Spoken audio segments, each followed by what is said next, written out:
কৃষিকাজে ভরপুর গ্রামের নাম জাহাঙ্গীরপুর। আজকে জাহাঙ্গীরপুর এবং জাহাঙ্গীরপুরের আশেপাশে সৌন্দর্য এমন ভাবে তুলে ধরবো যা আগে কখনো দেখেননি। Hello guys, this is Limon and welcome to new blog Jahangirpur.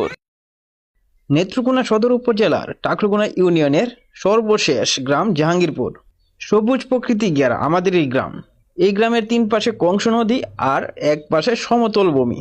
তাহলে বলাই যায় মোটামুটি একটি দ্বীপের মধ্যে এই গ্রামটি অবস্থিত। এই গ্রামটি কয়েকটি পাড়ায় বিভক্ত, যেমন পূর্বপাড়া, মাঝের বাড়ি, টিনের বাড়ি, শিমুল বাড়ি, বড়বাড়ি এবং পশ্চিম পাড়া। এই গ্রামটি কৃষিকাজের জন্য বিখ্যাত। এখানকার ম্যাক্সিমাম মানুষ কৃষিকাজের উপর নির্ভরশীল। তাছাড়া এই গ্রামে রয়েছে 9টি মুক্তিযোদ্ধা, অসংখ্য সরকারি চাকরিজীবী এবং অগণিত প্রবাসী।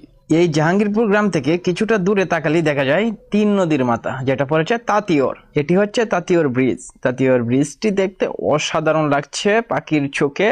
টাকলুকোনা থেকে পকিয়ারা বাজার যাওয়ার রাস্তার মাঝখানে পড়েছে তাঁতিওর ব্রিজ। এর আশপাশে দেখেন বাট্টাপাড়া, বাড়িডর, চরপাড়া, তারপরে আমাদের গ্রাম জাহাঙ্গীরপুর, তারপরে শাসনোরা, বাউসি, সবগুলো দেখা যাচ্ছে এই পাখির চোখে।